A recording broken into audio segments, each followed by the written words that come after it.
Electromagnetism, ये क्या होता है?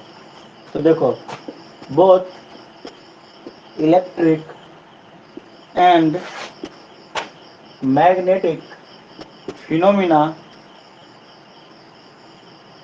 Can be derived from charge particle. कोई भी इलेक्ट्रिकल या फिर मैग्नेटिक फिनोमेना कुछ भी हो तो ये चार्ज पार्टिकल से हम इसको ड्राइव कर सकते हैं, मतलब चार्ज के ही कारण ही होता है। Magnetism arises from charge in motion. Charge अगर मोशन में होता है तो मैग्नेटिज्म, चार्ज अगर रेस्ट में है तो इलेक्ट्रोस्टेट, अगर चार्ज मोशन में होता है एक्सेलरेशन के साथ, कुछ एक्सेलरेशन भी होता है, तब होता है तुम्हारा वो क्या बोले थे, इलेक्ट्रोमैग्नेटिज्म। ठीक है, तो magnetism arises from charge in motion, the charge, इसका भी नहीं खत्म, सबका खत्म हो गया। The charge particle in motion exert both electric and magnetic forces on each other।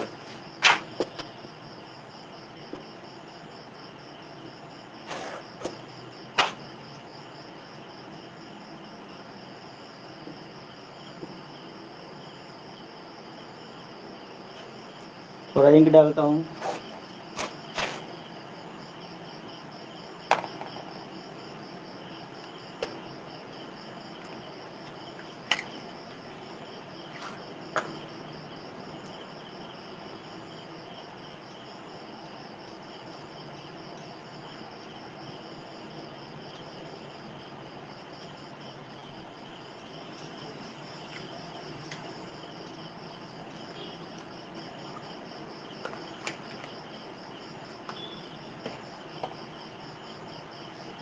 तुम्हारा फिजिक्स 1 जो है वो पूरा चार्ज पे बेस्ड ही है, 80%।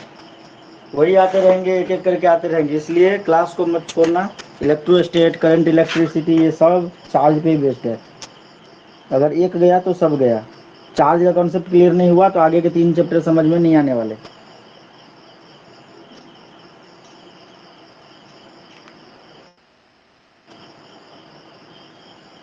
तो हमने बोला कि both electric and magnetic phenomena can be derived from the charge particle. Magnetism arises from the charge in the motion, the charge particle in motion exert both electric and the magnetic forces on each other. जब charge motion में होते हैं तो कोई जितने भी charge होते हैं सब एक दूसरे पे इलेक्ट्रिक और मैग्नेटिक फोर्स लगाते रहते हैं। ठीक है, और इसी प्रकार इलेक्ट्रिसिटी और मैग्नेटिज्म दोनों को अगर हम एक साथ स्टडी करते हैं तो इसको बोलते हैं इलेक्ट्रोमैग्नेटिज्म। ठीक है, लास्ट में एक लाइन और ऐड करो, ऊपर मिटा के मैं लिख देता हूँ। हिंस मतलब इलेक्ट्रोमैग्नेटिज्म में तुम्हें तीनों पॉइंट लिखने पड़ेंगे एक्सप्लेन करने के लिए।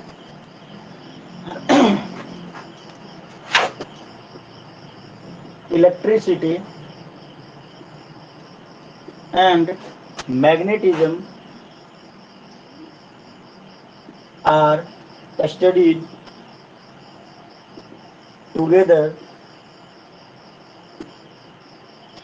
as electromagnetism. ये समझ में आया सबको? ग्रेस, इच्छुक, आशीष,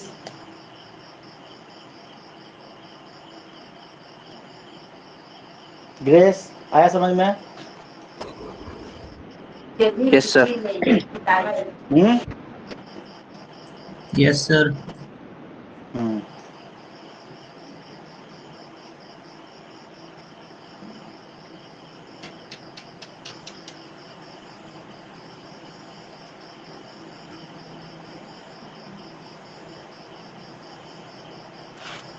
एक बात और याद रखना कि चार्ज अगर रेस्ट में रहे तो ये क्या होगा, इलेक्ट्रिक फील्ड जनरेट होगा। ठीक है, इलेक्ट्रोस्टैटिक फोर्स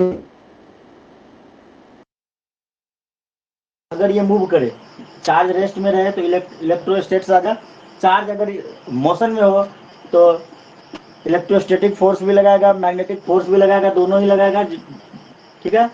और अगर वही चार्ज मोशन में रहे और कुछ एक्सेलरेशन भी रहे, काफ़ी ज़्यादा एक्सेलरेशन ए अगर यहाँ पे रहे, तब इलेक्ट्रोस्टैटिक फोर्स लगाएगा, मैग्नेटिक फोर्स लगाएगा, और साथ में इलेक्ट्रोमैग्नेटिक वेव के EMW इलेक्ट्रोमैग्नेटिक वेव में ये कन्वर्ट हो जाएगा, ठीक है। तो ये सब चार्ज के कारण ही होगा। खैर ये लिखने की जरूरत नहीं है, ये बस समझना है, दिमाग में रखना है। अब हम बात कर रहे हैं इलेक्ट्रिक चार्ज के बारे में। चार्ज का डिफिनीशन हमने लिखाया था क्या सृजन? सृजन,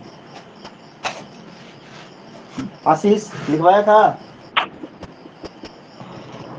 हाँ सर। इलेक्ट्रिक चार्ज क्या लिखाया था बताओ? सर आपने वो बस अलग से लिखवाया नहीं था, बता दिया था आपने बस। बताया था, लिखाया नहीं था जहाँ तक मुझे याद है। मैंने बता के दिया था, बोला था कल लिखाऊंगा, ये ना? हाँ सर। लिखो इलेक्ट्रिक चार्ज के बारे में। It is an intrinsic property of the elementary particle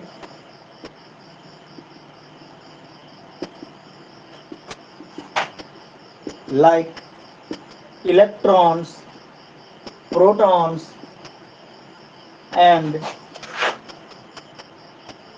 direct ETC लगाते प्रोटॉन्स ETC, न्यूट्रॉन्स भी लिख सकते हैं, परंतु इसका जो तो चार्जलेस होता है इसलिए इलेक्ट्रॉन प्रोटॉन ETC लगा दे। बाकी और भी एलिमेंट्री पार्टिकल आने वाले हैं इसलिए ETC लगा दिया। Of which all the body या all the objects are made up of electric charge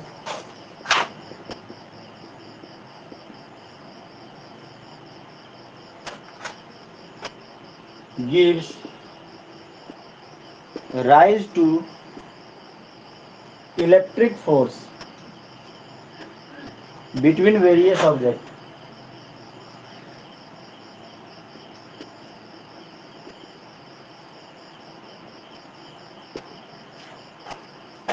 Electric charge is a scalar quantity.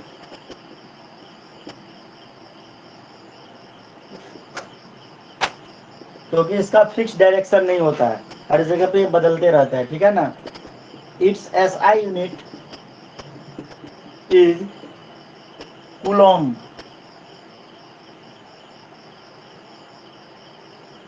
जिसको C से डिनोट करते हैं, कैपिटल C से। और एक इलेक्ट्रॉन का जो चार्ज होता है वो होता है तुम्हारा 1.6 इंटू 10⁻⁻19 कूलॉम।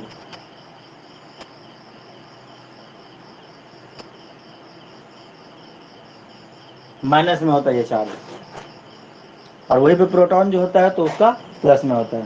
तो इलेक्ट्रिक चार्ज एक इंट्रिंसिक प्रॉपर्टी। इंट्रिंसिक प्रॉपर्टी क्या होता है बताओ तो सृजन? इंट्रिंसिक प्रॉपर्टी क्या होता है पता है?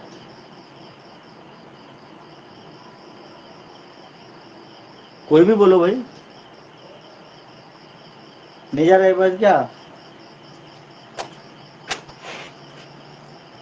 ग्रेस, आशीष, सृजन तीनों तो है। सुन पा रहे हो आशीष?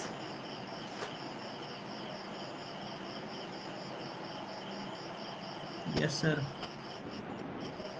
चलो आवाज जा रहा है मतलब। तो देखो इंट्रिंसिक प्रॉपर्टी होता है, मतलब जैसे सपोज करो कि मैंगो है, मैंगो मीठा होता है, ठीक है, पका हुआ मैंगो मीठा होता है, तो ये उसकी इंट्रिंसिक प्रॉपर्टी है, पका हुआ मैंगो मीठा ही होगा, ठीक है ना। तो मतलब उनके खुद के एक गुण कह सकते हैं उसके अंदर, ठीक है। तो इसी प्रकार ये जो है इलेक्ट्रिक चार्ज जो है एक इंट्रिंसिक प्रॉपर्टी है एलिमेंट्री पार्टिकल का, चाहे इलेक्ट्रॉन रहे, चाहे प्रोटॉन रहे, चाहे कोई दूसरा पार्टिकल रहे, न्यूट्रॉन नहीं होगा, ठीक है ना, तो वो चार्जलेस होता है, ठीक है। It is an intrinsic property of the elementary particle like electron and proton ETC of which all the objects are made up of. मतलब कोई भी ऑब्जेक्ट किसी भी चीज से बना है तो उसके अंदर इलेक्ट्रॉन और प्रोटॉन है, ठीक है। ये क्या है? इलेक्ट्रिक चार्ज का इंट्रिंसिक प्रॉपर्टी है किसका? जो भी ऑब्जेक्ट है जो इलेक्ट्रॉन प्रोटॉन से मिलकर बने हुए, ठीक है। It is an elementary property of the elementary particle like electron, proton, of which all objects are made up of. हो गया, यहाँ पे फुल स्टॉप है। उसके बाद है electric charge gives rise to the electric force between the various object. मतलब electric charge की वजह से बहुत सारे जो डिफरेंट ऑब्जेक्ट होते हैं उनके बीच में क्या होता है, इलेक्ट्रिक फोर्स लगते हैं। इलेक्ट्रिक चार्ज एक स्केलर क्वांटिटी है, इसका SI कूलम होता है, इसके चार्ज होता है -1.6 × 10⁻⁻19 कूलम। ठीक है, तो ये इलेक्ट्रिक चार्ज हमने बताया, ये इलेक्ट्रिक चार्ज है ना कि इलेक्ट्रॉन का। अगर इलेक्ट्रॉन का लिखेंगे तो माइनस लिखेंगे, प्रोटॉन का लिखेंगे तो प्लस लिखेंगे। उसके बाद जो अपना टॉपिक है टाइप्स ऑफ चार्ज। दो तरह के टाइप्स होते हैं, एक तो होता है तुम्हारा पॉजिटिव चार्ज, एक होता है निगेटिव चार्ज।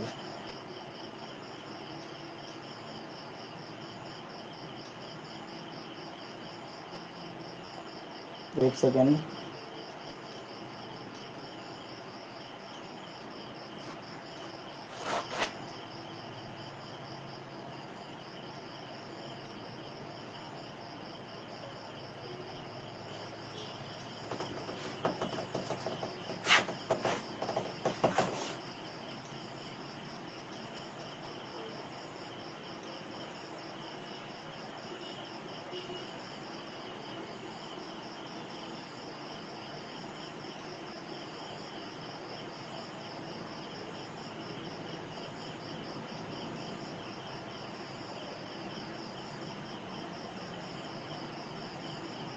तो लिखो there are two types of charge. अच्छा ये लिखा दिया था, इसका डिफिनेशन नहीं लिखा था, टाइप लिखा के बस छोड़ दिया था।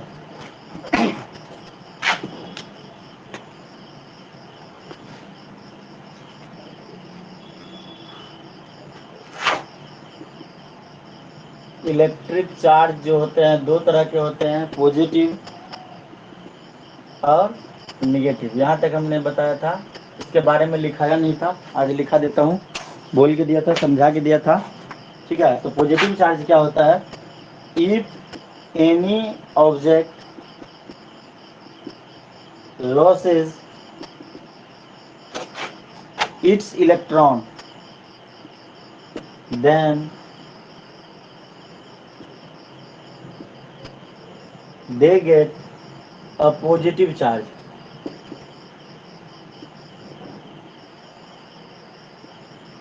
It is denoted by sir हाँ सर इसको तो आप लिखवा दिए प्लस थे। क्यू लिखवा दिए थे। Yes sir. अच्छा ठीक है, कोई बात नहीं, तो फिर से मतलब इसको इग्नोर करो। ठीक है, कोई ऑब्जेक्ट अगर इलेक्ट्रॉन को लॉस करता है तो उसको हम बोलते हैं पॉजिटिवली चार्ज, इसको प्लस क्यू से दिखाते हैं। और अगर कोई गेन करता है तो उसको हम बोलते हैं नेगेटिव चार्ज, उसको -Q साइन से दिखाते हैं। ठीक है, लिखा दी थी तो अच्छी बात है, इसको छोड़ते हैं। अब देखो फंडामेंटल लॉ ऑफ इलेक्ट्रोस्टैटिक्स क्या कहता है। फंडामेंटल लॉ ऑफ इलेक्ट्रोस्टैटिक्स तो यही इसी चार्ज के बारे में बताता है। ठीक है ना, अगर कभी कोई पूछ दे कि फंडामेंटल लॉ मतलब बेसिक लॉ क्या है इलेक्ट्रोस्टैटिक्स का, तो यही बोलना है कि भाई लाइक चार्ज जो होते हैं एक दूसरे को रिपेल करता है और अनलाइक चार्ज एक दूसरे को अट्रैक्ट करते हैं। फंडामेंटल लॉ ऑफ इलेक्ट्रोस्टैटिक्स मतलब इस चैप्टर ऐसा है ना, आधा चैप्टर तक तुम जाओगे तो तुमको ऐसा ही लगेगा यार सेम ही चीज पढ़ रहे हो, कुछ बदल कहाँ रहा है। STATICS लिखो, स्टैटिक्स। हाँ, फंडामेंटल लॉ ऑफ इलेक्ट्रोस्टैटिक्स, तो इसमें लिखो like charge repel each other while unlike charge attract each other। Like charge जो होंगे वो एक दूसरे को रिपेल करेंगे और अनलाइक चार्ज एक दूसरे को अट्रैक्ट करेंगे। फॉर एग्जांपल अगर मैं प्लस प्लस ले लूँ, ये चार्ज प्लस है, ये चार्ज भी प्लस है, तो ये क्या करेंगे एक दूसरे को रिपेल करेंगे, ये इधर भागेगा, ये इधर भागेगा। ठीक इसी प्रकार जैसे जैसे मैं लिखते जा रहा हूँ लिखते जाना, यही तुम्हारा नोट्स बन जाएगा। अगर दोनों चार्ज हमने माइनस ले लिया तो ये भी रिपेल करेगा, ये इधर भागेगा, ये इधर भागेगा। एक पहला प्लस दूसरा माइनस लिया, ये दोनों एक दूसरे को अट्रैक्ट करेगा, ये इधर आना चाहेगा, ये भी इधर आना चाहेगा। और अगर ये निगेटिव ये पॉजिटिव तो भी ऐसा ही होगा, ये इधर आना चाहेगा मतलब एक दूसरे को अट्रैक्ट करेगा। रिपेल, ठीक है, अट्रैक्ट। ये दोनों अट्रैक्ट के एग्जाम्पल हो गए, अट्रैक्शन के, ये दोनों हो गए रिपल्सन के, ठीक है। तो ये हो गया तुम्हारा फंडा। कोई पूछता है कि फंडामेंटल लॉ ऑफ इलेक्ट्रोस्टैटिक्स क्या है, तो बोलना है like charge repel each other, like charge attract each other. इसी प्रकार जब तुम एनसीईआरटी बुक को डीपली पढ़ोगे तो इसमें दो तरह के, मतलब मेन चीज तो हम ढूंढ के पढ़ लेते हैं, छोटे मोटे चीज बच जाते हैं। तो जब डीपली तुम पढ़ोगे तो उसमें दो तरह के और चार्ज दिखेंगे। एक दिखेगा विट्रस चार्ज, अगर तुम पढ़े होगे 5 पेज तो मैंने बोला था तुम्हें पढ़ने, और दूसरे तुमको दिखेगा रीजिनियस चार्ज। तो ये क्या होता है, तो ये दोनों भी कुछ नहीं है, सेम ही है, वही चीज है, बस लिखने का तरीका अलग है। इसको मिटा दूं क्या?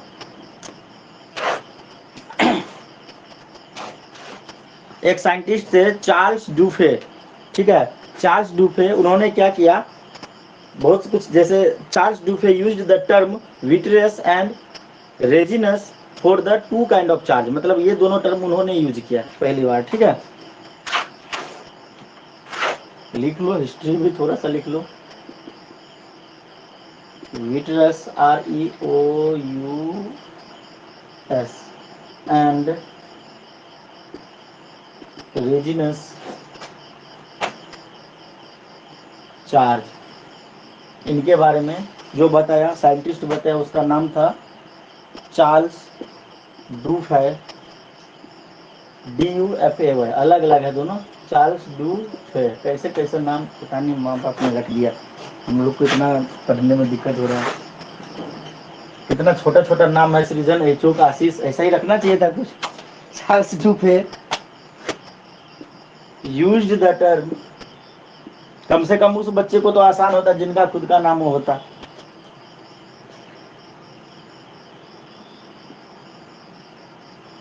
Vitreous and resinous for the two kind of charge.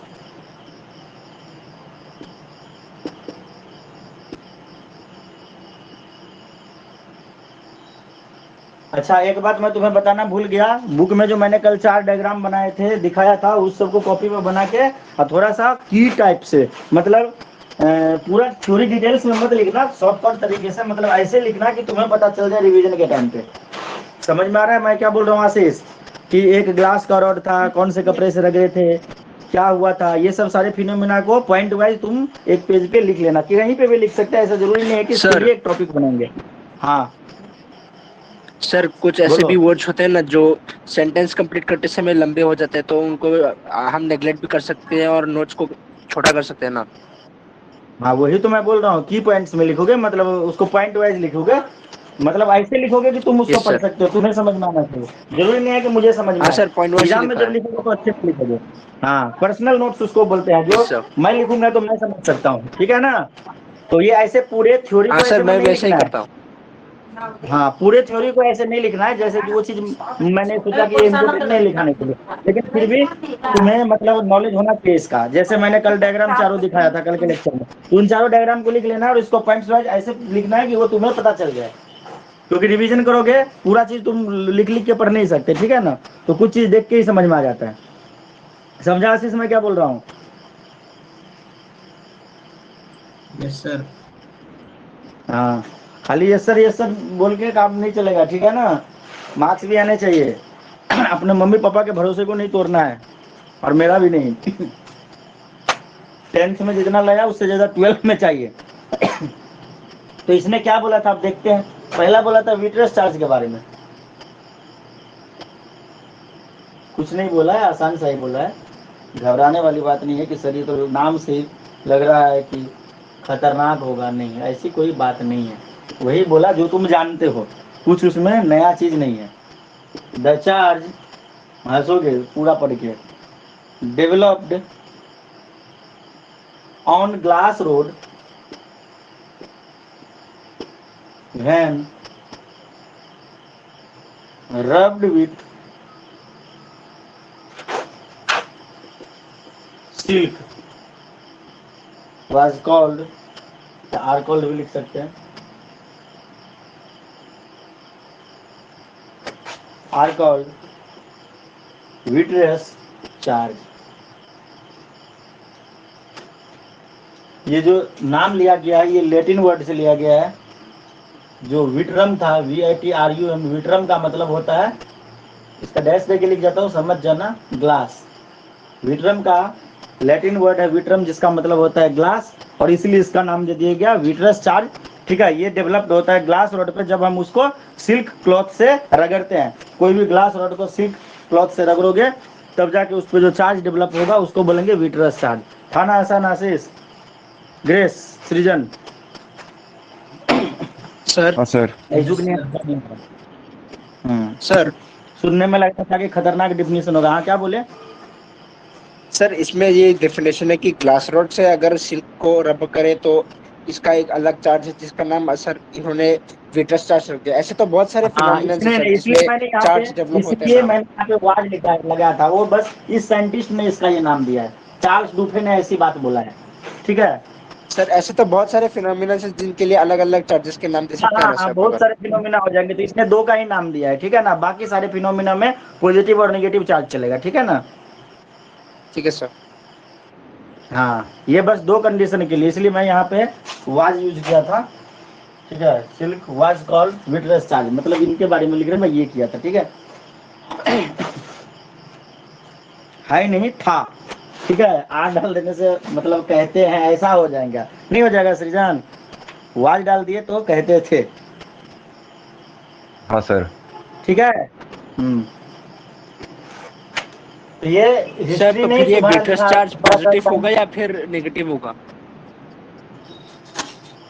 अब ये पॉजिटिव चार्ज होगा, ये आगे जाके क्लियर हुआ। ठीक है, ये जो ग्लास रॉड पे जो हम सिल्क क्लॉथ रगड़ते हैं तो पॉजिटिव चार्ज जनरेट होता है। ठीक है, और जो बाकी दूसरा प्लास्टिक वाले पे या फिर कोई दूसरे पे रगड़ते हैं तो निगेटिव डेवलप होता है। ये भी मैं क्लियर कर रहा हूँ आगे कि पॉजिटिव इसको क्यों बोलते हैं, इसको निगेटिव भी क्यों बोलते हैं। ठीक है, आगे क्लियर कर रहा हूँ। फिलहाल इस दोनों चार्ज का डिफिनेशन पहले लिखा लेने दो। पॉजिटिव नेगेटिव जो है ना, इसके पीछे कोई खास लॉजिक नहीं है बहुत बड़ा, वो अपनी मर्जी से दे दिया गया ये नाम भी। दूसरा था तुम्हारा रीजनस चार्ज, मैं क्लियर कर दूंगा पूरा, वेट करो। द चार्ज डेवलप्ड, तुम तो नीट के लिए अलग से ट्यूशन ले रहा है ना फिजिक्स का, ग्रेस? हाँ सर, मैं और आईक्यू। उसमें क्या बताया इस बारे में, चार्ज के बारे में क्या बताया? सर बस पॉजिटिव और नेगेटिव का बता दिया कि रिपेल करते हैं, अट्रैक्ट करते हैं, ये वो उसके बाद उसके न्यूमेरिकल्स ही ये कर सब रहे हैं बताया अभी। था, जो मैं बता रहा हूँ ये सब बताया था। सर विट्रियस चार्ज ऐसा, रेजिनस चार्ज ऐसा कुछ बोला नहीं। लेकिन एनसीईआरटी बुक तुम खोल के देखना, ये बात लिखा हुआ है। ठीक है ना। सर एक्चुअली है ना, क्लास के टाइम बस अपने मन से जो भी चैप्टर के अकॉर्डिंग है वो लिख बता देते हैं, वो बुक खोल के देखते नहीं। इसके पीछे का कोई वजह बताया? ऐसा बोलते हैं कि एनसीईआरटी अपने एनसीईआरटी से तो पढ़ो मगर और वो यूज करते या नहीं ऐसा कुछ तो बोला नहीं कि मैं क्यों यूज नहीं करता, मैं अपने ही मन से क्यों देता हूँ, ऐसा सर ने कुछ बोला नहीं। बस बोला कि तुम लोग रिवीजन के टाइम एनसीईआरटी अच्छे से यूज करना, और जो मैं नोट्स दे रहा हूँ वो भी सही रहेगा, बोला सर ने। रिवीजन के टाइम एनसीईआरटी यूज करना, बाकी हम जो पढ़ा रहे हैं वो पढ़ने की कोई जरूरत नहीं है।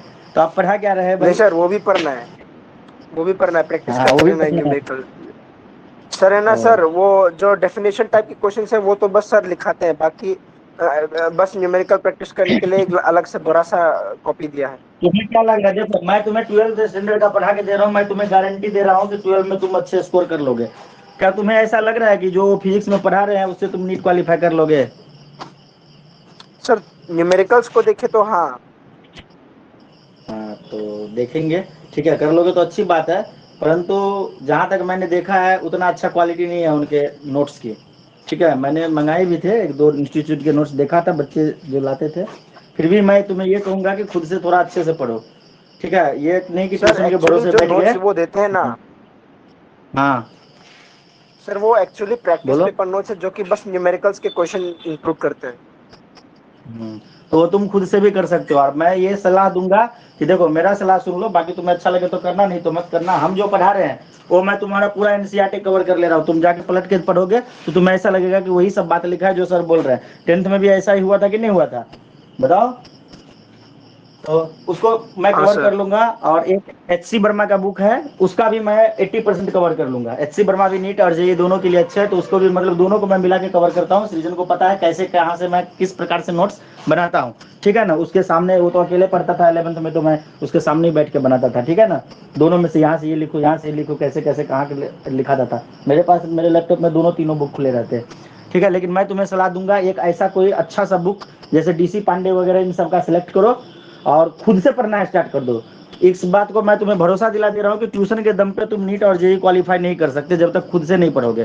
कोई भी ट्यूशन वाला तुम्हें नहीं करा सकता, समझ गया। तुम जैसे अभी ट्यूशन जाते हो, मेरे पास भी पढ़ते हो, अभी इसलिए बता रहा हूँ, अभी समय है, 2-4 महीने खुद से पढ़ोगे, अपने आप सारे क्वेश्चन सॉल्व होने स्टार्ट हो जाएंगे। सुन रहा है? अगर ऐसा ही है तो पिछले साल का रिजल्ट देखना, कितने बच्चों को लोग पढ़ाते हैं और रिजल्ट कितना आया, ये जरा देख लेना। ग्रेस, रोकुम, हाँ सर, समझ आया। हाँ, जो सच है उसको बदल नहीं सकते। कितना रिजल्ट आया था तुम्हारे ट्यूशन का पिछली बार नीट में और जेईई में, बताओ। हाँ सर। कितना आया था पूछ रहा हूँ, मैं जानना चाह रहा हूँ। सर वो भी ठीक से याद नहीं। फिर भी अनुमानित? सर पता नहीं, 30 के ऊपर होगा। मुझे तो लग रहा है कि 4-5 आया होगा, ठीक है। बाकी तुम पता करके बताना, क्योंकि मैं जहाँ ठीक है जहाँ सर। भी उस दिन भी मैं गया था देख दाख के आया, तो बस वैसे ही लिखते हैं, उतना रिजल्ट नहीं आता है, ठीक है। तो तुम खुद से पढ़ोगे तो तुम्हारा रिजल्ट हो जाएगा, हाँ सर। ठीक है। लाइट भाग गया, बोर्ड दिख रहा है क्या, पूरा लिखावट दिख रहा है इस पे जो लिखा है? हाँ सर, दिख रहा है। लाइट चला गया, पीछे वाला एक जो मतलब चार्जेबल होता है वो जल रहा है, ठीक है। तो देखो, तो हम आप बात कर रहे हैं रेजोनेंस चार्ज के बारे में। द चार्ज डेवलप्ड ऑन अंबर। अंबर के बारे में हमने बताया था कि एक जो जेली लाइक मटेरियल होता है जो समुद्र में पाए जाते हैं, जब उसको ऊनी कपड़े से रगड़ते हैं तब जो उस पर जो चार्ज मतलब डेवलप्ड होता है उसको बोलते हैं रेजोनेंस चार्ज, ठीक है। शीशे के रोड को, अगर हम ग्लास के रोड को सिल्क क्लॉथ से साफ करते हैं, मतलब रगड़ते हैं, तब जाके चार्ज डेवलप होता है, उसको बोलते हैं विट्रस चार्ज। और अगर हम उल के कपड़े से एम्बर को रगड़ते हैं तब जो चार्ज डेवलप्ड होता है उसको बोलते हैं रेजिनस चार्ज, ठीक है। एम्बर इज अ रेजिन, ठीक है, इसी से इसका नेमिंग हुआ है। बाकी ये इंपॉर्टेंट नहीं, एग्जाम में नहीं पूछा जाता, लेकिन अगर कोई पूछ ले तो तुम इसको बता पाओगे, ठीक है। बुक में लिखा है इसलिए मैं एनसीईआरटी बेस्ड तुम्हें पढ़ा के दे रहा हूँ, एनसीईआरटी और HC वर्मा दोनों, तो इसलिए मैंने तुम्हें लिखा दिया। और बोर्ड के लिए जरूरी है, बोर्ड वाले को ये नहीं पता है कि क्या तू पढ़ा है क्या नहीं पढ़ा है, कुछ भी पूछ देगा, सर फिरा होता है, ठीक है। अब सुनो, पॉजिटिव और नेगेटिव चार्ज के बारे में सुनो। बेंजामिन फ्रैंकलिन एक साइंटिस्ट थे जिन्होंने 1706 से लेकर 1790 तक स्टडी किया चार्ज से रिलेटेड, ठीक है। इन्होंने इंट्रोड्यूस किया the present day convention by replacing the terms vitreous and resinous by a positive and the negative charge respectively. याद रखना कि बेंजामिन फ्रैंकलिन नाम के एक साइंटिस्ट थे जिन्होंने 1706 से 1790 तक स्टडी किया। तो इन्होंने मतलब बताया अपने लाइफ पीरियड में, उन्होंने पढ़ के ये बताया कि भाई ये जो उन्होंने, क्या नाम था यार, नाम भी भूल गया मैं, तेरी में देखने दो। पहले किसने बोला था? चार्ल्स डुफे। चार्ल्स डुफे की जो बात थी, उन्होंने जो चार्ल्स डुफे ने बताया था विट्रस चार्ज और रेजोनेंस चार्ज, तो विट्रस चार्ज का नाम उन्होंने दिया पॉजिटिव चार्ज, और जो रेजोनेंस चार्ज था उसका नाम दिया उन्होंने negative charge. According to this convention, उनके कन्वेंशन के अकॉर्डिंग, the charge developed on a glass rod when rubbed with a silk is called the positive charge. Glass rod पे जो चार्ज डेवलप हुआ था जब हमने उसको सिल्क या फिर उलन क्लॉथ से रगड़ा था, तो उसका नाम दे दिया उन्होंने positive charge. Positive charge negative charge नाम का कोई चीज नहीं होता, ठीक है। तुम्हारे दिमाग में चल रहा होगा कि इसका वैल्यू पॉजिटिव होता होगा इसलिए पॉजिटिव चार्ज, ऐसा कुछ नहीं होता। जैसे उन्होंने पहले नाम दिया था, इन्होंने दूसरी बार नाम दिया, तुम तीसरी बार भी दे सकते हो, ठीक है। The charge developed on a plastic rod when rubbed with a wool. जब प्लास्टिक रॉड को वुल के साथ या फिर कैट फर के साथ जब तुम उसको रगड़ते हो, तब जो उसके ऊपर चार्ज डेवलप होता है जो कि रेजोनेंस चार्ज हुआ करता था, उसका नाम उन्होंने दे दिया नेगेटिव चार्ज। ये बात सबको समझ में आया? हाँ बोलो। हाँ सर। हाँ, तो ऐसा कुछ नहीं है, पॉजिटिव नेगेटिव नाम का कोई चीज नहीं होता। मैं भी बोलते जा रहा हूँ, बस तुम सुनते जाओ, फिर सर लाइट को थोड़ा आ जाने तो फिर। हाँ बोलो। सर एम्बर को जब वूल से रब किया और फिर जाके जो प्लास्टिक को सिल्क से रब किया, इसमें डिफरेंसेस क्या थे जो जो उन्होंने पॉजिटिव नेगेटिव दे दिया नाम? और भी अगला अगला स्टेप सुनो तो ये तुम्हें पता चल जाएगा, ठीक है? अगला स्टेप सुनो। ये तो ठीक है मैंने सर। दो कंडीशन बताया, और भी बहुत सारे चीजें, ठीक है? पॉजिटिव चार्ज और किस किस को किस किस चीज से रगड़ेंगे ये सुनो। ग्लास रोड को फनेल और कैट स्किन, वुलन क्लॉथ, ठीक है, वुलन कोट, वुलन कारपेट, इन सब से जो चार्ज डेवलप होगा, ठीक है, वो होगा तुम्हारा पॉजिटिव चार्ज। या फिर silk cloth, ebonite rod, amber rod, plastic sheet, rubber shoe, इन सब से मतलब ऐसा एक लिस्ट बना दिया गया, तब जो चार्ज डेवलप होगा होगा निगेटिव चार्ज। और लिस्ट जो बनाया चार्ज के नेचर के अकॉर्डिंग बनाया गया कि चार्ज किधर से किधर मूव कर रहा है, इसके अकॉर्डिंग बनाया। और सुनो, और मैं तुम्हें एक बात और बता दे रहा हूँ कि earlier in positive later is negative, मतलब कहने का मतलब यह है कि यहाँ पे एक लिस्ट है जिसमें बहुत सारे मटेरियल के नाम लिखे हुए हैं। जो पहले आता है, ठीक है, वो पॉजिटिव होता है, जो बाद में आता है वो निगेटिव। जैसे फर लिखा है 1 नंबर पे और फनेल लिखा है 2 नंबर पे, ठीक है, तो फर और फनेल को जो हम रगड़ेंगे तो फर में जो होगा वो होगा पॉजिटिव चार्ज और फनेल में होगा निगेटिव चार्ज। इसी प्रकार 3 नंबर पे है सीलिंग वैक्स, 4 नंबर पे ग्लास, 5 नंबर पे cotton, 6 paper, 7 silk, 8 human body, 9 would, 10 metals, 11 rubber, 12 basin, 13 amber, 14 sulphur, 15 ebonite, 16 क्या लिखा है यार, गोटा पर्चा कुछ लिखा है, गोटा पर्चा, ठीक है। तो इस प्रकार से कुछ मटेरियल लिखे हैं, इनमें बोला गया कि जो नंबर 1 2 3 4 5 जो है पहले आएगा वो होगा पॉजिटिव, जो आएगा बाद में होगा नेगेटिव। फॉर एग्जाम्पल कि ग्लास को हमने सिल्क के कपड़े से रगड़ा था, तो ग्लास है 4 नंबर पे, सिल्क है 7 नंबर पे, तो ग्लास में होगा पॉजिटिव चार्ज, सिल्क के जो क्लॉथ होंगे उसमें होंगे निगेटिव चार्ज। इसी प्रकार हमने बोला था कि एम्बर से रगड़ा था किसको, क्या बोला था मैंने, सिल्क बोला था ना, एम्बर को सिल्क से रग रहे थे, तो सिल्क में जनरेट हो जाएगा पॉजिटिव चार्ज और एम्बर में हमने बोला था नेगेटिव चार्ज डेवलप होगा। ये बात ग्रेस समझ में आया या नहीं?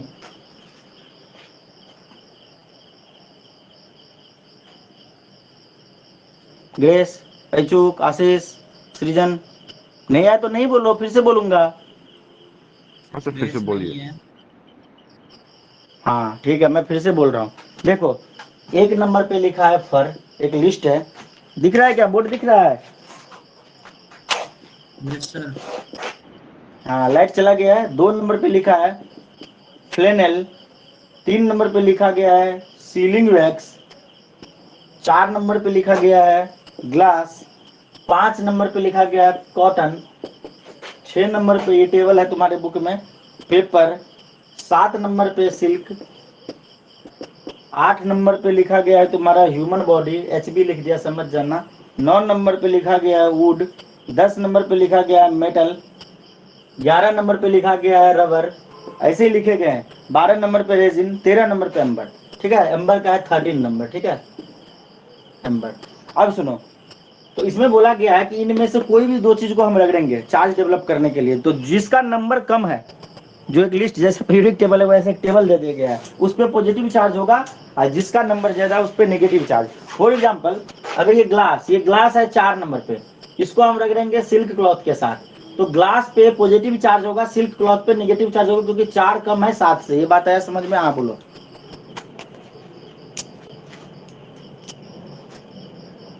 Yes sir. नहीं आया? Yes sir.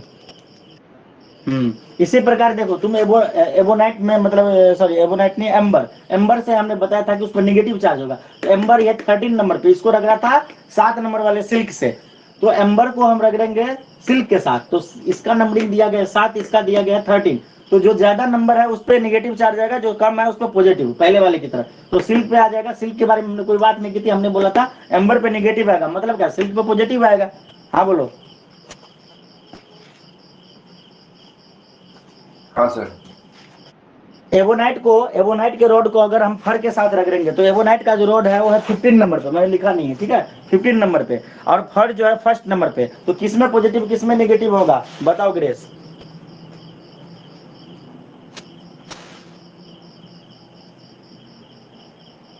ग्रेस बोलिए सर।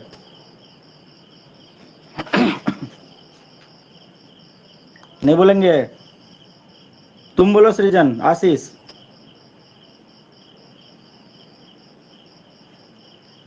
सर एम्बर पे होगा एम्बर पे क्या होगा? पॉजिटिव।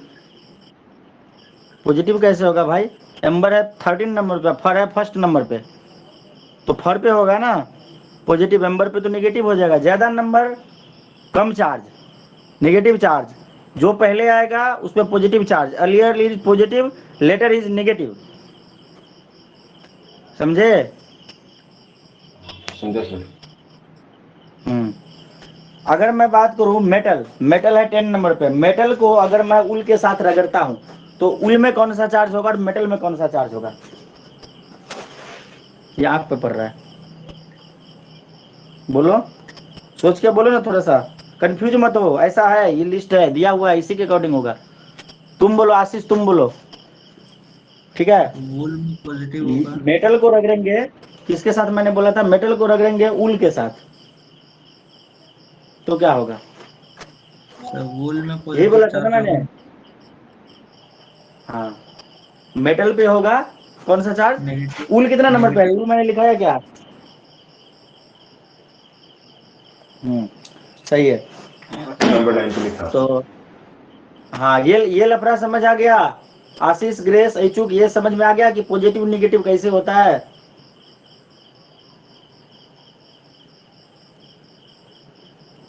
Yes sir. हाँ बोलिए।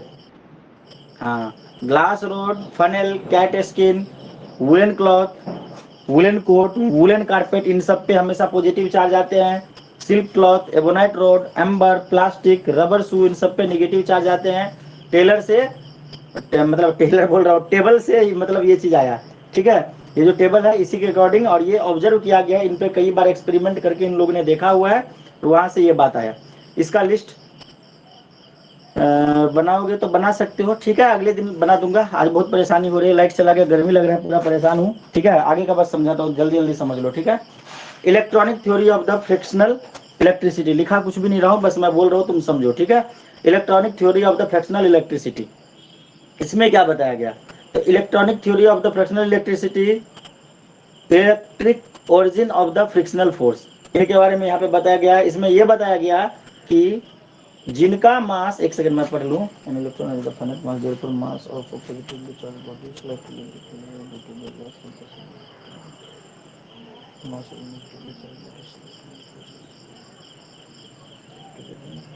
हाँ, देखो, अगर कोई भी ऑब्जेक्ट है वो अगर इलेक्ट्रॉन को गेन करता है, ठीक है, तो उसका मास जो होगा बढ़ेगा।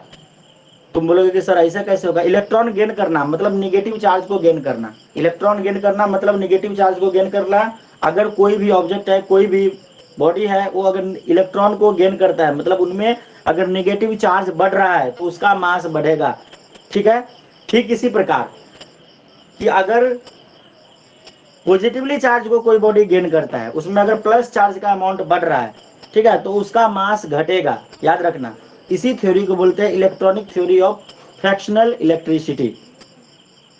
ध्यान से सुनो, in an electron has a finite mass, therefore the mass of a positively charged body slightly decreases due to the loss of the electron।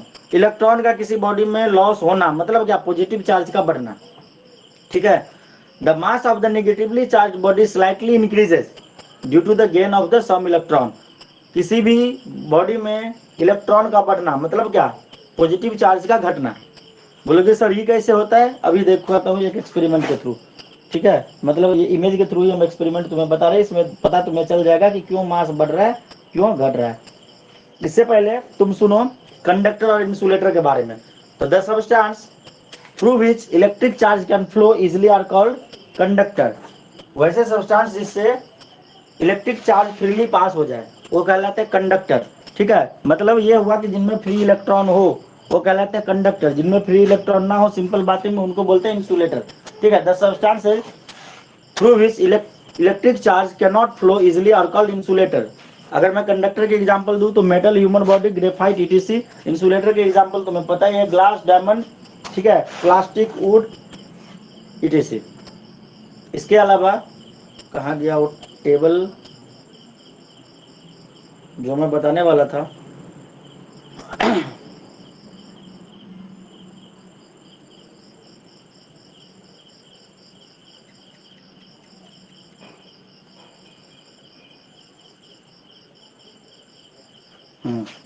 यहाँ पे देखो कि दो स्फीयर है, ये टेबल भी एनसीईआरटी बुक में दिया हुआ है, तुम शायद यहाँ पे समझ लोगे तो अच्छी बात है। दो स्फीयर है, एक है ए दिख रहा है, हाँ बोलो, और एक है बी। इन दोनों को हमने चिपका दिया है। ये दिख रहा है क्या सृजन, पता चल रहा है पूरा? हाँ सर। Yes sir. हाँ, रुको मैं थोड़ा लैपटॉप का भी लाइट बढ़ा देता हूँ ताकि तुम्हारे और देखने में अच्छा हो। हाँ, ए और बी तो दोनों मतलब एक दूसरे के साथ चिपका हुआ है। यहाँ पे नेट चार्ज कितना है? नेट चार्ज जो है वो तुम्हारा 0 है, ठीक है। अब हमने क्या किया, अगले स्टेप में इन पे एक कोई चार्ज ऑब्जेक्ट को लाके सटा दिया। एक सेकंड रुक जाओ, कैसे सटाएगा भाई साहब? इंडक्शन, हाँ, तो देखो इसमें हमने क्या किया, एक पहले वाले में ए वाले में क्या किया, सटाया नहीं, बस इसके पास लाया, ठीक है। यहाँ पे नेट चार्ज 0 है, नेट चार्ज 0 है मतलब इनमें प्लस माइनस का कॉम्बिनेशन है। अब हमने क्या किया, इसमें आके सटा दिया ऐसे ऑब्जेक्ट को जिसमें प्लस चार्ज है। इस सब में ये जो हमने यहाँ पे सटाया नहीं मतलब पास में लाया, ए के पास में लाया तो प्लस चार्ज है। तो जितने भी बॉडी होते हैं सब में प्लस और माइनस चार्ज दोनों होता है, पॉजिटिव निगेटिव चार्ज दोनों होते हैं, कोई भी चाहे बॉडी हो, ठीक है। तो इनमें क्या होगा कि ये जो इसके पास में, ए के पास में लाएंगे तो इस साइड में सारा निगेटिव चार्ज आ जाएगा, ऑटोमेटिक ऑटो एडजस्ट हो जाएगा। हम सटाएंगे भी नहीं, बस पास में लाएंगे, उसी से ऐसा हो जाएगा। तो जितने भी निगेटिव चार्ज थे सब इधर पे आ जाएंगे। और ठीक इसका उल्टा, जितने भी पॉजिटिव थे दोनों आपस में चार्ज को एक्सचेंज कर लेगा, ठीक है। ये सारे पॉजिटिव चार्ज इनसे दूर भागेंगे क्योंकि पॉजिटिव चार्ज रिपेल करेगा। ये बात आया, ये स्टेप फर्स्ट स्टेप समझ में आया डायग्राम का? Diagram number A and B आया समझ में?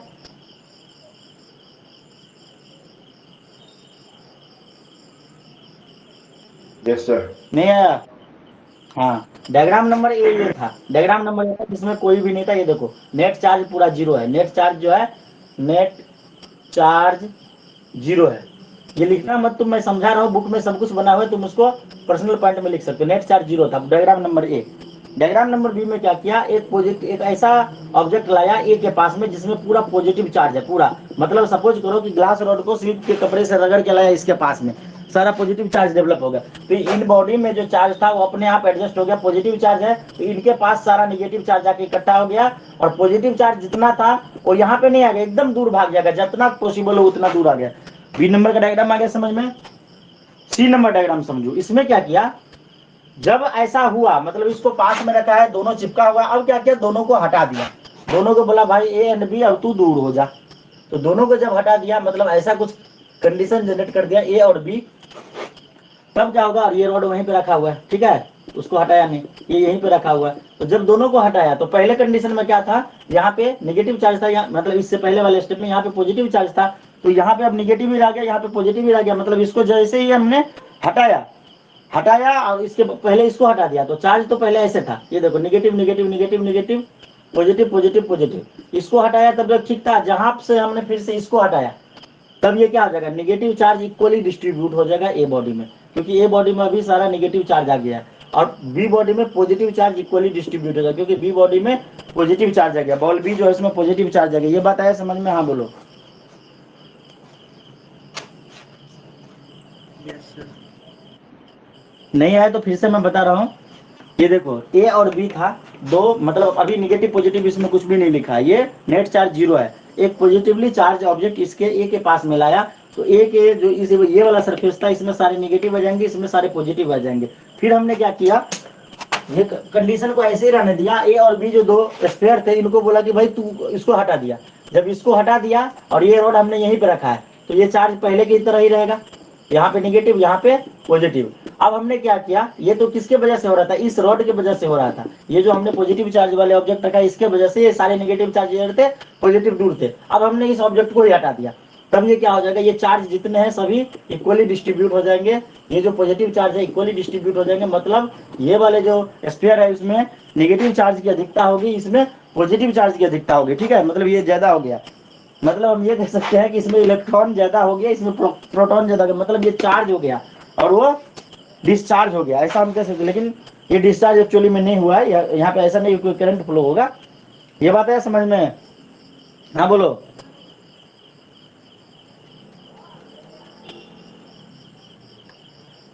इसको पूरा एक पेज में लिख के बुक में बता रखा है। अब सुनो एक टॉपिक और सुनो, earthing and safety. Earthing and safety device का तुमने सुना होगा कि अर्थिंग कहाँ पे चाहिए कहाँ पे नहीं चाहिए। तुमने देखा होगा कि जो पंखे होते हैं उसमें अर्थिंग की जरूरत नहीं होती, उसमें वो 2 फेज का ही होता है। ठीक है, क्यों? क्योंकि हम उसे टच नहीं करते हैं। सुन पा रहे हो या नहीं सुन पा रहे हो? सृजन सर सुनाई दे रहा है? ग्रेस, इचुक, आशीष, यस सर। यस मैं सर फिजिक्स तुम्हें लिखवा नहीं रहा हूँ, नोट्स नहीं कंप्लीट करा रहा हूँ, समझा रहा हूँ, सिखा रहा हूँ। यही सब बात लिखा है, जाके पढ़ोगे लिखेगा। अर्थिंग एंड सेफ्टी के बारे में हम पढ़ रहे हैं। अर्थिंग एंड सेफ्टी में ये पढ़ रहे हैं, ये पंखा 2 फेज का ही होता है, उसमें 2 ही मतलब वायर होते हैं, तीसरा नहीं होता। क्यों? क्योंकि उसको हम जाके कोई भी आदमी देखा, पंखा को कौन टच करता है? कोई भी नहीं करता है, साइड में रखा होता है, चल रहा। लाइट में भी 2 ही फेज होते हैं, उसमें भी अर्थिंग की जरूरत नहीं होती है। ठीक इसी प्रकार इंडक्शन चूल्हा जो तुम्हारे घर में जिसपे तुम खाना पकाते हो, उसमें देखो एक अर्थिंग का भी वायर होता है। क्यों? क्योंकि उसको हम टच करते हैं, उसमें अगर कुछ शॉर्ट सर्किट हुआ या चार्ज का फ्लक्चुएशन हुआ, पॉजिटिव नेगेटिव चार्ज, तो हमको झटका लग सकता है। इसी प्रकार आयरन में भी 3 फेज होते हैं। मतलब मैं बेसिकली ये कहना चाहता हूँ कि जितने भी चीज जिनको बार बार छुआ जाता है उन सब में अर्थिंग होता है, जिनको नहीं छुआ जाता उसमें अर्थिंग नहीं होता। ये बात सही है गलत? Yes sir. अब सुनो, the process in which body shares it's charges with the earth is called the grounding and earthing. अब देखो कि मान लो कि अगर तेरे पास एक बॉडी है जिसमें खाली पॉजिटिव चार्ज भरा पड़ा है, और तुमने इसको क्या किया, जैसे ये बॉल बी को क्या किया, यही तो बता देता हूँ। जो स्फीयर था इसमें ओनली पॉजिटिव चार्ज भरा हुआ था, तो इसमें हमने क्या किया, अर्थिंग सप्लाई दे दी। अर्थिंग सप्लाई इस तरह से होता है, ये ऐसे लंबा सा डंडा होगा, ये डंडा छोटा होता जाएगा, ये अर्थ का सिंबल है। ठीक है, अर्थिंग दिया तो इसमें पॉजिटिव चार्ज था, मतलब ये नेट चार्ज 0। कोई भी ऑब्जेक्ट में जब तक नेट चार्ज 0 ना हो तब तक झटका लगेगा। ठीक है, यहाँ पे पॉजिटिव चार्ज की अधिकता होगी है, मतलब ये मतलब ऐसा मतलब बैलेंस नहीं है। जैसे तुम कभी कभी जाते हो गलती से, तुम देखते हो कि जो कार का डोर वगैरह होता है, कभी उसमें हाथ लग जाता है, झटका मारता है, वो ऐसे नहीं मारता है, वहां पे कुछ ना कुछ कोई ना कोई इफेक्ट हो चुका होता है, जिनके कारण या तो चार्ज घट गया होता है, या तो बढ़ गया होता है, या तो पॉजिटिव चार्ज या तो निगेटिव चार्ज, कुछ ना कुछ हो गया होता है, जैसा कि कल हमने बताया था। तो अर्थ के साथ अगर इसका अर्थिंग रहेगा तो क्या करेगा, वो इधर से इलेक्ट्रॉन भेज देगा, नेगेटिव चार्ज को भेज देगा, और ये अपने आप इसको बैलेंस कर लेगा। अर्थिंग का ये फायदा है। फॉर एग्जाम्पल कि मान लो कि वॉशिंग मशीन या फिर कोई आयरन ही है, जब तुम कर रहे हो उसमें चार्ज का फ्लक्चुएशन हुआ, तो उसमें अर्थिंग कनेक्शन अगर दिया हुआ है तो तुम्हारे हाथ को झटका नहीं लगेगा कुछ भी। मान लो अगर पॉजिटिव चार्ज बढ़ गया तो उसको, या नेगेटिव चार्ज बढ़ गया तो अर्थिंग के थ्रू उसको बैलेंस कर ले जाएगा। अगर यहाँ पे पॉजिटिव था, इधर से अर्थ गया, इधर से इलेक्ट्रॉन गया, जितना पॉजिटिव था उतना इलेक्ट्रॉन उधर पे गया और सबको न्यूट्रलाइज कर दिया। इसी प्रकार बोलेगा कि सर नेगेटिव चार्ज इसमें क्या होगा, तो देखो इसको भी अगर अर्थ कनेक्शन दे दिया जाए तो क्या होगा, इसमें नेगेटिव चार्ज है, मतलब इसमें पॉजिटिव चार्ज की कमी है, तो इधर से और इलेक्ट्रॉन निकल के अर्थ में चला जाएगा, मतलब सारे इलेक्ट्रॉन इधर चला जाएगा।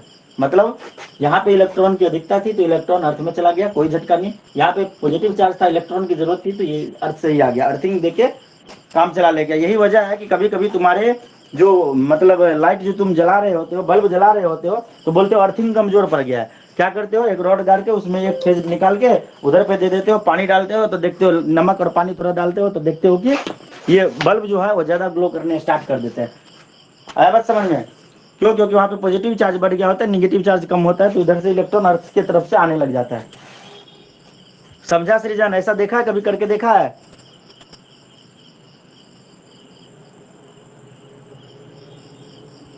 हाँ, नहीं देखा? नहीं सर। मैं बता रहा हूँ, ऐसे तुम करके देख सकते हो, लेकिन खतरनाक है। ठीक है, मैं बता रहा हूँ, ऐसे गांव वगैरह में ऐसा होता है, गांव में जिसका घर है कभी, अच्छा किसी के घर में लाइट डिम हुआ है, वोल्टेज कम हुआ है, ये बताओ। यस सर हाँ, Yes, तो मैं sir. बता रहा हूँ, जैसे बोल रहा हूँ वैसे करना। जब लाइट तुम्हारा डिम हो जाए तो ऐसे कंडीशन में क्या करना, एक्सपेरिमेंट कर सकते हो लेकिन खतरा से बच के। तो जिस टाइम पे लाइट डिम हो उस टाइम पे तुम एक होल्डर ले सकते हो। ठीक है, एक होल्डर ले सकते हो, उसमें एक बल्ब लगाना, और जो तुम्हारे प्लग होते हैं, ये जो तुम्हारा सॉकेट है 1 2 3 4 5, ठीक है, तो सॉकेट में तुम टेस्टर डालना। ये देखो मैंने टेस्टर डाला, इसमें लाइट जल रहा है, इसमें नहीं, तो मतलब यानी तो ये काम तुम पहले ही कर लेना। मतलब जो तुम्हारे घर में इलेक्ट्रिसिटी चल रहा है उसमें सॉकेट में पहले, क्योंकि उस टाइम पे दोनों में जलना स्टार्ट हो जाता है, तो तुम कंफ्यूज हो जाओगे। जैसे मान लो अभी इलेक्ट्रिसिटी जल रहा है तो इसमें टेस्टर डालेंगे, तो एक में बल्ब जलेगा, दूसरे में नहीं जलेगा। तो जिसमें बल्ब जल रहा है वो हो गया फेज, जिसमें नहीं जल रहा है वो हो गया न्यूट्रल। अब सुनो, जिस टाइम पे घर में मतलब इलेक्ट्रिसिटी डीम हो जाए तो उस टाइम पे तुम इसके वोल्टेज को बढ़ा सकते हो, मतलब पूरे मोहल्ले में कहीं इलेक्ट्रिसिटी नहीं है और तुम्हारे घर में अच्छा रहेगा। ठीक है, तो इसको तुम कैसे करोगे? तो ये तो मैं एक्सपेरिमेंट बता रहा हूँ, इसलिए मैंने तुम्हें बोल दिया कि एक मतलब होल्डर ले लो। तो ये देखो, ये बल्ब है, ये बल्ब ले लिया, ये होल्डर के साथ कनेक्ट कर दिया। तो जो फेज है एक वायर इसके साथ कनेक्ट करो। तुम बोलोगे कि सर दूसरा नहीं देंगे तो जलेगा कैसे? जल जाएगा। और ये दूसरा वाला जो वायर है उसको तुम क्या करो, कहीं पे ग्राउंड के साथ मतलब अर्थिंग कनेक्शन दे दो। अर्थिंग कनेक्शन कहाँ दोगे? मान लो कि कोई सा जैसे तुम्हारे जो घर होते हैं, घर का रॉड निकला होता है कहीं पे, उस रॉड के साथ इस वाले वायर को बांध दो। देखो इस एकदम फुल वोल्टेज के साथ जलेगा। या नहीं तो तुम ऐसे कर सकते हो कि मान लो ये तेरा फेज है, ये न्यूट्रल है, तो ये तो तुमको पता है इसमें फेज है इसमें न्यूट्रल है। तो तुम क्या करोगे, जिधर से सप्लाई आया है, जो तुम्हारे पावर हाउस से जो सप्लाई आया है 2 फेज में आया है, तो यहाँ पे मान लो कि तुमने क्या बोलते हो, जो बिजली की चोरी करते हैं, 2 वायर होते हैं, एक इसमें लगाते हैं और एक इसमें लगाते हैं। तो एक फेज होता है, दूसरा न्यूट्रल होता है। तो जो न्यूट्रल वाला है उसको खोल दो यहाँ से और उसको क्या करो, जमीन के नीचे गाड़ दो, या नहीं तो कोई अगर रॉड उड़ है इसके नीचे बांध दो। देखो फुल वोल्टेज के साथ चलेगा। आया बात समझ में? तो ये चार्ज के फ्लक्चुएशन के कारण ये ऐसा होता है, जो वोल्टेज डिम होता है।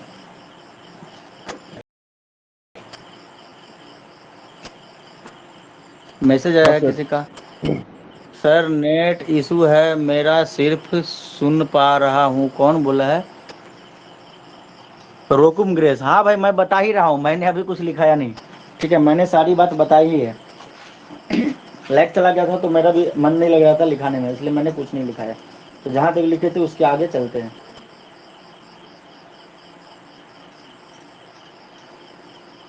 पॉजिटिव एंड नेगेटिव चार्ज के बारे में हम लिखे थे।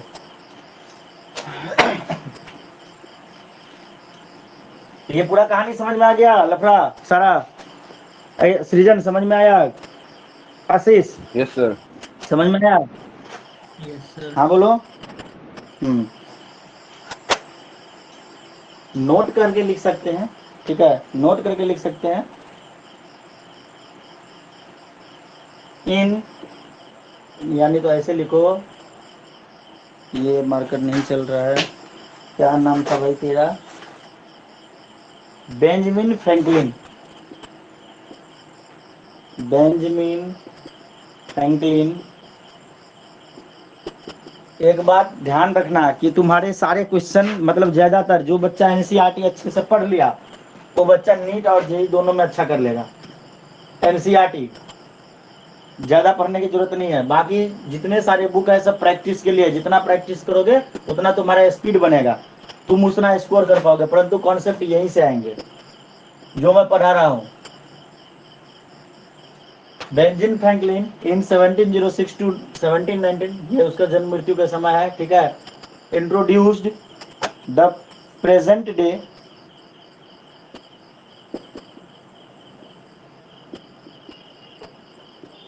convention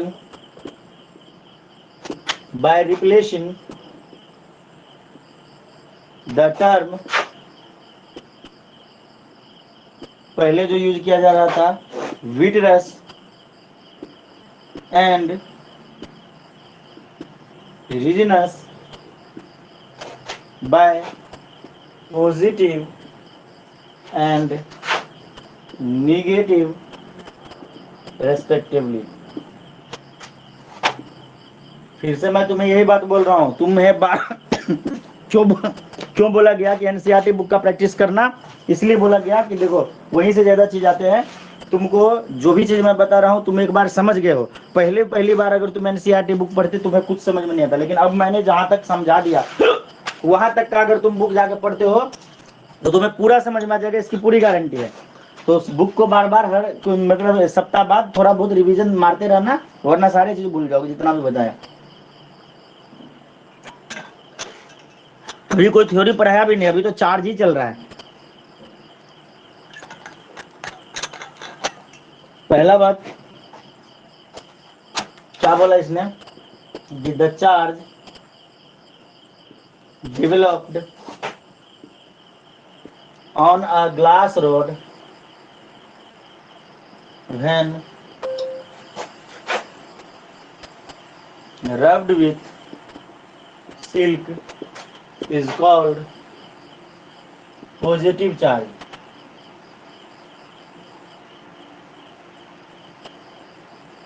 दूसरा बात, इन्होंने बोला कि द चार्ज डेवलप्ड ऑन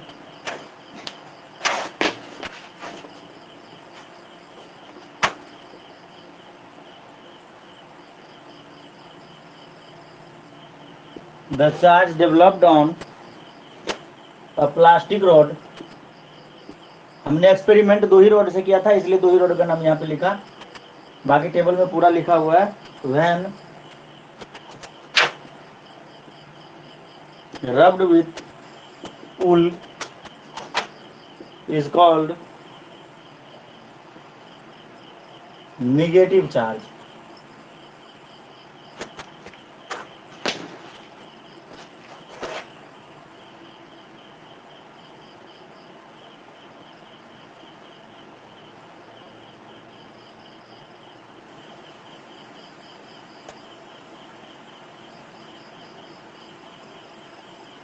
इसके बाद तुम थोड़ा सा जाके ज़्यादा तो आज मैंने लिखा है नहीं, समझाने में लगा दिया। ये जितना भी डायग्राम वाला पार्ट है तुम बुक को पलटोगे तो ये स्पेयर वाला जितना भी चीज़ है वो सब चीज़ जाके थोड़ा सा एक बार फिर से पढ़ना, जो बात मैंने बताया उन सब बात को ध्यान में रखते हुए, और एक बार पढ़ना। उसके बाद अगर फिर से कुछ भूल जाना तो मेरे से अगले क्लास में पूछना, ठीक है? इसके आगे का मैं नेक्स्ट डे लिखवाऊंगा।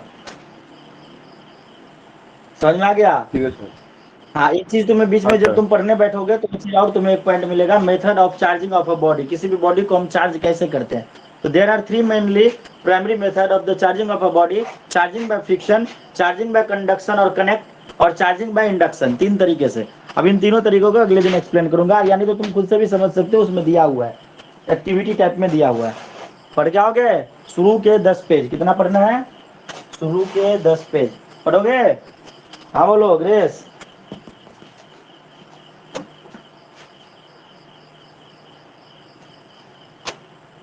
देखो ग्रेस, लास्ट में पढ़ोगे ना, लास्ट में तुम्हारा वर्कलोड इतना ज्यादा होगा ना, इतना ज्यादा होगा कि फटी पड़ी रहेगी, बुक पढ़ने का टाइम ही नहीं मिलेगा। ये जो ट्यूशन वाले बोलते हैं ना कि अभी मेरे नोट से पढ़ लो, लास्ट में इसको भी पढ़ लेना, बुक भी रिवीजन कर लेना, बुक रिवाइज करने का टाइम नहीं मिलेगा। बुक को अभी से पढ़ो, बुक को इसी टाइम से पढ़ो, और जो भी तुम्हारे पर्सनल पॉइंट होते हैं उनको बना लो। समय नहीं है, समय निकलता जा रहा है। अभी देखो एक तरह से तो 22 डेज निकल चुके हैं तेरे 365 दिन में से। सृजन जी सुन रहे हैं? ऐचुक, आशीष, पढ़ेंगे सर। ना?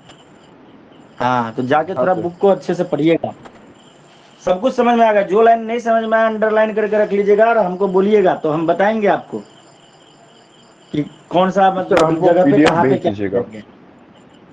हाँ, आज भेज दूंगा, कल मैं भूल गया था। एक बार मुझे याद दिला देना सृजन, अगर मैं ना भेजूँ तो।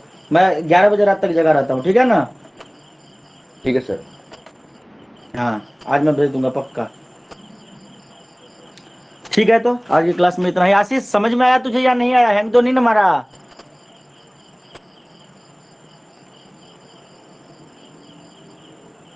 आशीष कंडुल ना, कुछ नहीं बोलता है बच्चा, टेंशन में लग रहा है।